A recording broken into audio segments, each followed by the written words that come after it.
ఇంకో ప్రాబ్లం ఏంటి, ఇప్పుడు మీరు అంతకుముందు కన్వెన్షనల్ సిస్టమ్స్ ఏదైతే అనుకుంటున్నారో అది ఇప్పుడు ఏ మూలన డిస్టర్బ్ అయిపోతుంది. ఎందుకు డిస్టర్బ్ అవుతుంది?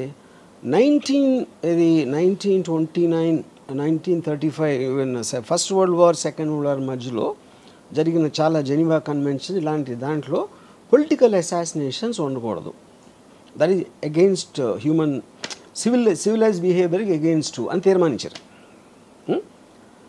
అప్పుడు ఏంటి, ఆర్మీలు కొట్టుకోవాలి, కానీ అప్పుడు ఎవరినో పంపించి ఆయన వెనకాల నుంచి షూట్ చేసి ఆ లీడర్ని, అలాంటిది ఇట్ ఈస్ అగెయిన్స్ట్ ఇది. ఇప్పుడు ఆ థింకింగ్ ఎందుకు మారిందంటే cost of war and the effect of war. Second world war తర్వాత వచ్చిన ఏదైతే వార్స్ ఉన్నాయో ఎవరు తీసుకున్నారు వార్ డెసిషను? ఒక లీడర్ తీసుకుంటాడు. ఆ లీడర్ పక్కన ఉన్న 5 అదో 10 మంది ఏదో సందర్భంలో వాడు కూర్చోడు కాపాడుకోవడానికి తీసుకుంటున్నాడు ఆ డెసిషన్.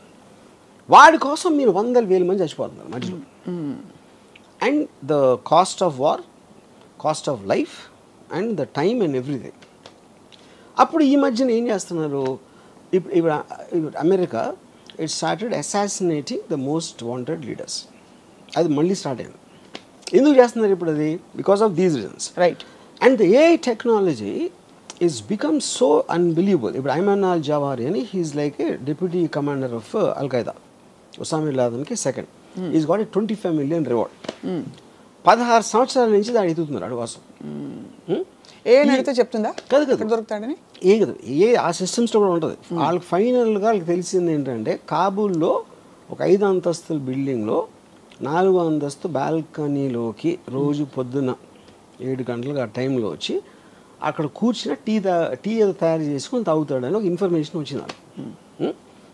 సో వాళ్ళు ఏం చేశారు, ఒక ప్రెడేటర్ డ్రోన్ అన్మాన్డ్ దాన్ని పంపించి కాబూల్ ఒక 1 mile డిస్టెన్స్ నుంచి they deployed a missile called R9X.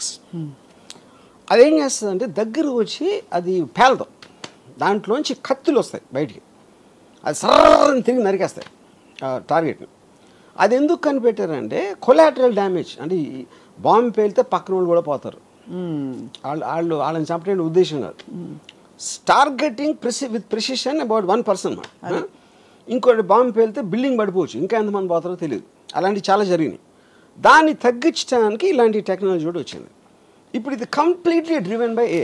ఎలా అది మీరు టార్గెట్ ఎయిమ్ చేసిన తర్వాత, డిప్లాయ్ చేసిన తర్వాత అది హెడ్ విండ్ గాలి వస్తుందా, ఎదురుగాల, టెయిల్ విండా, ఏవి అన్నీ క్యాలిక్యులేట్ చేసి కంటిన్యూస్గా ప్రెసిషన్లో ఉంచుతుంది. 1 mile దూరంలో కనపడదు, ఎందుకంటే అది 4-5 feet ఉంటుంది. 1 mile అక్కడి నుంచి స్టార్ట్ అయ్యి ఈ దగ్గర రావడానికి 4 secondsలో వస్తుంది. Because travels at Mach 10 speed. మీకు సౌండ్ కూడా వినిపించదు. సో అక్కడ అప్పుడు ఏమవుతుంది, ఈడొక్కడ పోయాడు. మీరు ఇది లేకుండా చేయాలంటే ఒక పెద్ద ప్లటూని పంపి చాలా విరోచితంగా లోపల వాళ్ళకి తెలిసిపోయి వాళ్ళు షూట్ చేసి వీళ్ళు షూట్ చేసి ఎంతమంది పోతారో ఆడు తప్పించుకుంటాడా లేదా తెలియదు. Same thing they applied. ఇప్పుడు ఇది మన రాకెట్ సైంటిస్ట్ ఉన్నాడు, మన న్యూక్లియర్ సైంటిస్ట్ ఇరాన్లో, ఆడిని ఆ పర్టిక్యులర్ దాంట్లో వచ్చి ఆడి దగ్గర కొట్టి అది లేచిన తర్వాత ఒక ఏమంటుందని లాన్లోంచి ఒక రోబోటిక్ థింగ్ చేసి మెషిన్ గన్తో కలిసింది. అండ్ మనుషులే లేరు అక్కడ, everything is done by machines control by air.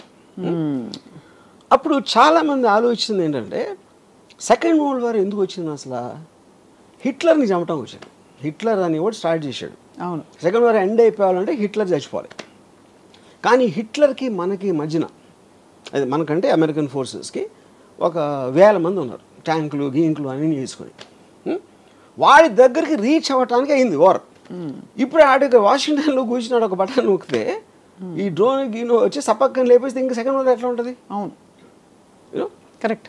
ఇప్పుడు రేపు పొద్దున మనకి ఇంకో కంట్రీకి వార్ వచ్చింది సపోజ్.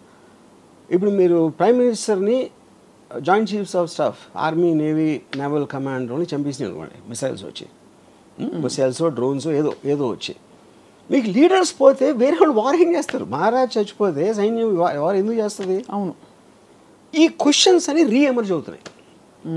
ఎందుకంటే మీ న్యాచురల్ ఇన్స్టింక్ట్లో లీడర్ని చంపితే అయిపోతుంది కదా అంటే, లీడర్ని అసాసినేట్ చేయకూడదనే మారల్ కోడ్ నుంచి ఈ మొత్తం కాస్ట్ ఆఫ్ వార్ క్యాలిక్యులేట్ చేసి కొత్త మోడల్స్ ఆఫ్ వార్ మొత్తం అంతా కలిసి మనం కేవలం ఎవడో తీసుకొని వాడిని టార్గెట్ చేద్దాం.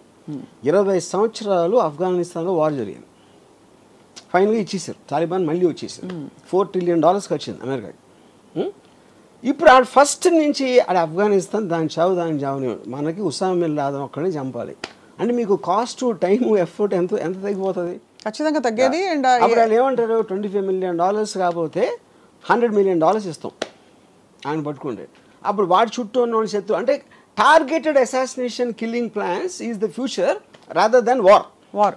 అయితే థర్డ్ వరల్డ్ వార్ వస్తుంది. ఇవన్నీ ఇప్పుడు మన బంగ్లాదేశ్ ఏదైనా అవ్వచ్చు. నా పాయింట్ థర్డ్ వరల్డ్ వార్ రావడానికి ఎవడో పెచ్చోడో ఒక న్యూక్లియర్ బటన్ నూకేంటే అయిపోతుంది. ఆడు పిచ్చోడు మనం అనుకున్నాం, ఆడుకున్న యూజువల్ వేరే అవ్వచ్చు ఏదో. ఇప్పుడు ఏంటంటే వార్ అనేది ఎప్పుడు కూడా లీడర్స్ వాళ్ళని వాళ్ళు కాపాడుకోవటానికి వీళ్ళని బలి పెడతారు. That is actual point of war. ఇప్పుడు అంటే ఒక ఉదాహరణకు క్వశ్చన్ అడుగుతాను. ఇప్పుడు మనందరూ ఒక యావరేజ్ జీతం ఏదో ఉందనుకోండి, సపోజ్ వాట్ ఎవర్ మన క్వాలిటీ ఆఫ్ లైఫ్ ఉంది. అమెరికా వచ్చి టేక్ ఓవర్ చేసి మీ జీతాన్ని 3 రెట్లు పెంచుతుంది, మీకన్నా మంచి మంచి కార్లు ఇస్తుంది అని చెప్పింది అనుకోండి. అప్పుడు మనం ఏం చేస్తాం? అరే ఇండియా భారత్ మహాన్ అంటామా? I'm not sure about that. ఎందుకంటే మనం చాలామంది గంతులు వేసుకుంటూ వెళ్తాం కదా అమెరికాకి. అమెరికాకి ఇక్కడ రాకుండా ఉండి అమెరికా ఇస్ బెటర్ అని మీరు అమెరికా పాలనలో మీరు ఉన్నప్పుడు ఇక్కడ అమెరికా పాలన ఉంటే మీకు ప్రాబ్లం ఏంటి?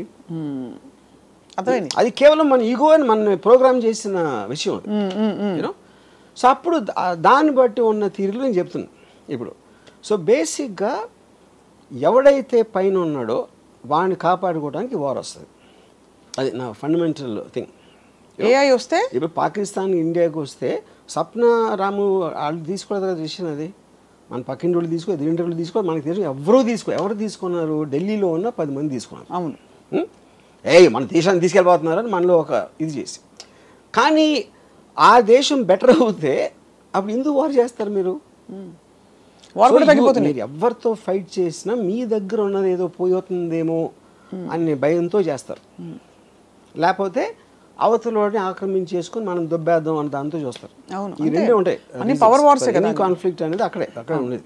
కరెక్ట్. 99% ఆఫ్ ద పీపుల్ వాళ్ళు బతుకులు వాళ్ళు బతుకుతారు. They don't even know what's happening. వాళ్ళు చెప్పేవారు కూడా తెలియదు వాళ్ళకి రీజన్. రైట్, ఎక్కడ ఉంది. సో ఈ కాంటెక్స్ అన్నిటిలోని ఒకటి ఏఐకున్న ఇంటెలిజెన్స్, సో అది అందరికీ ఇస్తుంది. అది ప్రాబ్లం. ఒక్కడికే ఉంటే వేరు. అది మీకు తెలిసి, నాకు తెలిసి, మన దగ్గర పనిచేసేవాడికి తెలిసి, డ్రైవర్కి తెలిస్తే everybody is armed with the same knowledge. Right, same intelligence. వాడికి తెలియకపోతే సందర్భం వచ్చినప్పుడు అటు తెలుసుకుంటాడు. లేదు అంటే వాళ్ళు క్రియేట్ చేసుకోవాలి. అందుకనే కాంటెక్స్ట్ ఆఫ్ వార్ ఎవరి ఏఐ వాళ్ళే. బిగ్గెస్ట్ ప్రాబ్లం ఏమవుతుందంటే ఏఐతో మీకు మోటివేషన్ పోతుంది. మోటివేషన్ ఎందుకు పోతుందంటే అబ్సల్యూట్లీ ఆల్రెడీ నాకు అన్నీ తెలిసిన నా ఫ్రెండ్ నా దగ్గర ఉంటే మీరెందుకు మళ్ళీ చదువుకోవాలి, మీరెందుకు నేర్చుకోవాలి, మీరెందుకు అర్థం చేసుకోవడానికి ట్రై చేయాలి? అది స్టూపిడ్. మోటివేషన్ అంటే ఆఫ్ కోర్స్ క్యాలిక్యులేటర్స్ తర్వాత 2, 4 అది క్వశ్చన్ కాదు.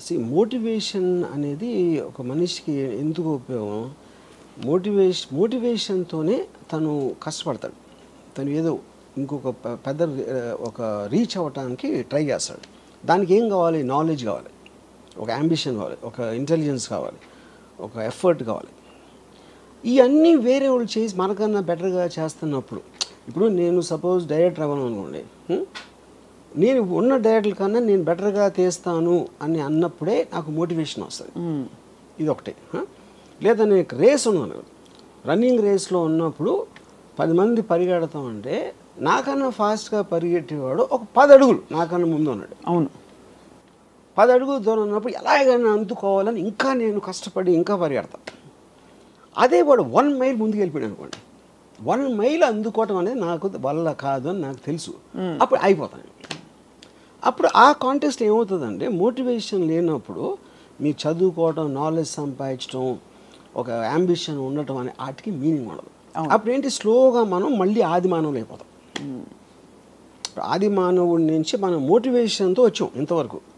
అది రివర్స్ ప్రాసెస్లో అవుతుంది ఎప్పుడైతే మోటివేషన్ పోయిందో. ఎందుకు రివర్స్ ఎందుకు అవ్వాలి? అక్కడే ఉండొచ్చు. అదే అంటే అక్కడే ఉంటాం అంటే అక్కడే ఉన్నప్పుడు ఆడ వెళ్ళిపోతే అదే కదా, డిస్టెన్స్ అదే ఉంటుంది కదా.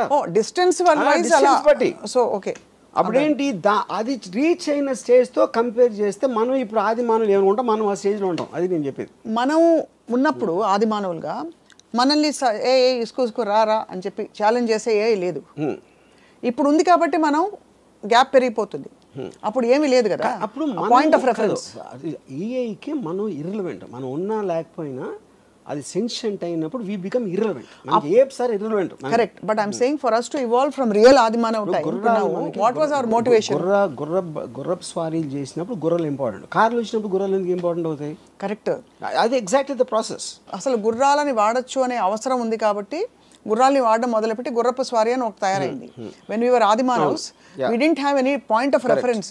ఒక బ్లాంక్ క్యాన్వాస్ మీద మనం చేసుకుంటూ పోయి ఇంత డివాల్వ్ అయ్యాం. ఇప్పుడు ఏంటి, మనకు పాయింట్ ఆఫ్ రెఫరెన్స్ మనం తరుముతున్న ఒక కాలం ఉంది కాల్డ్ ఏఐ. సో దాని రెఫరెన్స్ మన అసలు పట్టించుకోవట్లేదు. అదే దట్స్ ఎ డిఫరెన్స్ అన్న. యా, బట్ మనం తరం పడుతున్నాం because we want to catch up at least as a respiration. తరం పడతాం, మనం వెనక పడతాను. తరం పట్ల అది వెనకాల వస్తా ఉంటే తరం పట్టం. అది మిమ్మల్ని పట్టించుకొని ముందుకు వెళ్ళిపోతే మనం అప్పుడు వెనక పట్టం. Point noted sir. My whole point is అప్పుడు అబ్సల్యూట్ ఎవల్యూషన్, ఇప్పుడు రిలేటివ్. Everything is relative.